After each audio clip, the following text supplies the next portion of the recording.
Welcome to my channel, The Historic State. Nen, every soldier takes an oath to defend their country against all enemies, foreign and domestic. But what happens when the most dangerous enemy isn't on the battlefield, but in the command tent? Today, we tell the story of a man who discovered a betrayal so deep, it threatened the very soul of the institution he loved. He was a good soldier, a man who believed in the system. But the system was broken. He dared to speak the truth. The army tried to silence him. They failed. This is the gripping saga of a military whistleblower, the price he paid for his integrity, and the war he fought, not with a rifle, but with the truth. Nen Captain Evan Reed was a man built by the book, a logistics officer with a flawless record.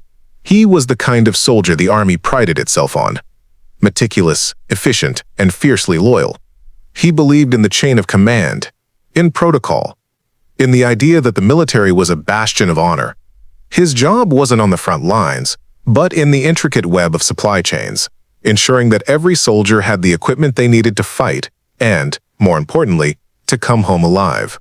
It was in these spreadsheets and contracts, in the cold, hard data, that he first saw the shadow of a lie. It started as a small anomaly, a rounding error he couldn't account for.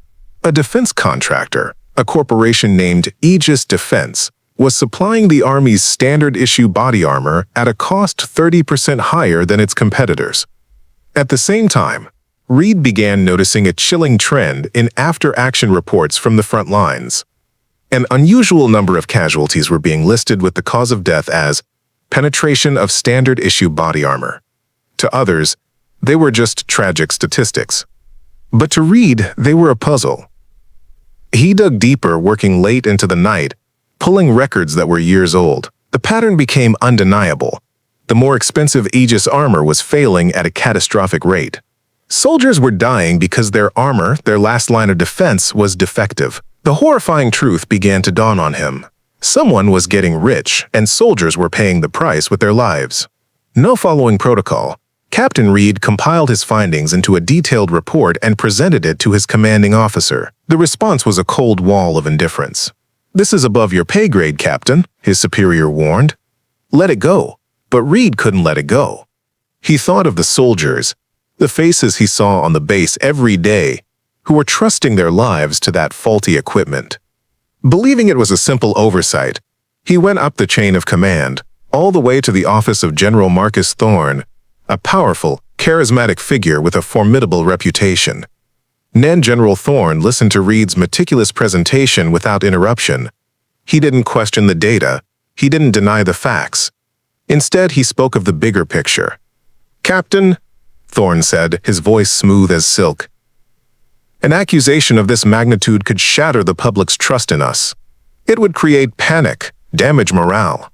Sometimes, for the good of the Army, for the stability of our mission, certain, unfortunate realities must be managed, not exposed." He then spoke of loyalty, of the dangers of a single officer disrupting the entire chain of command. The message was clear, though unspoken. This was not a problem to be solved, but a secret to be buried.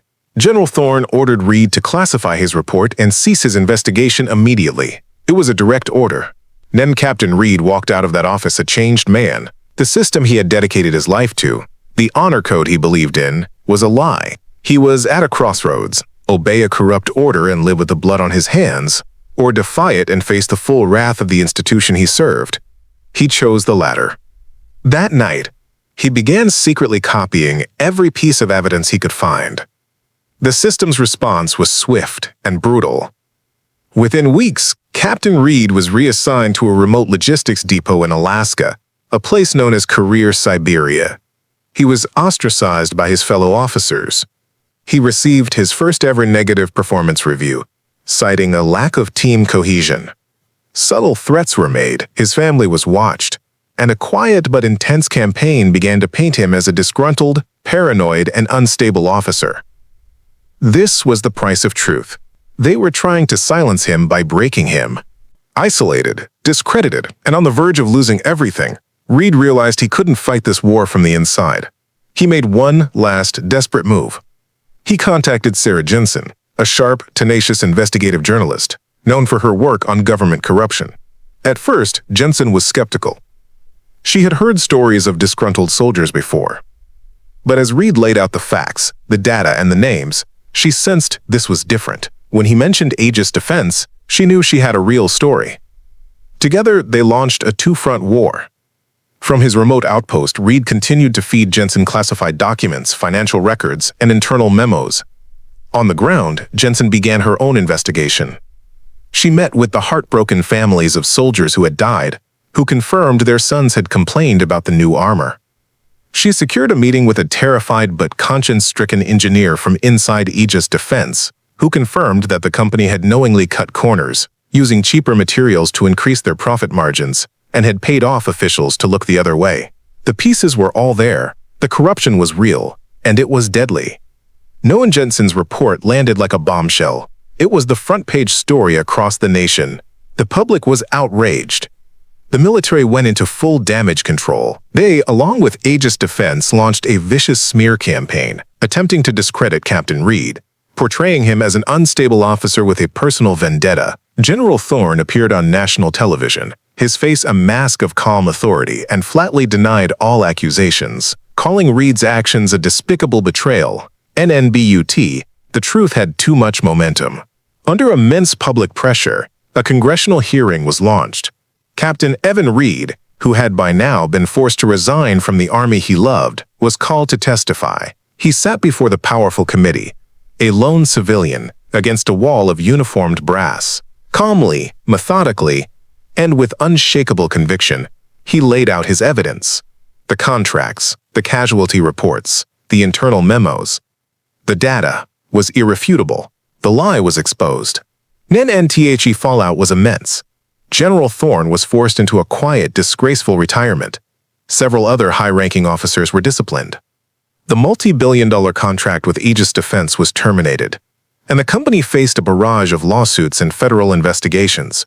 But the most important change happened far away from the headlines.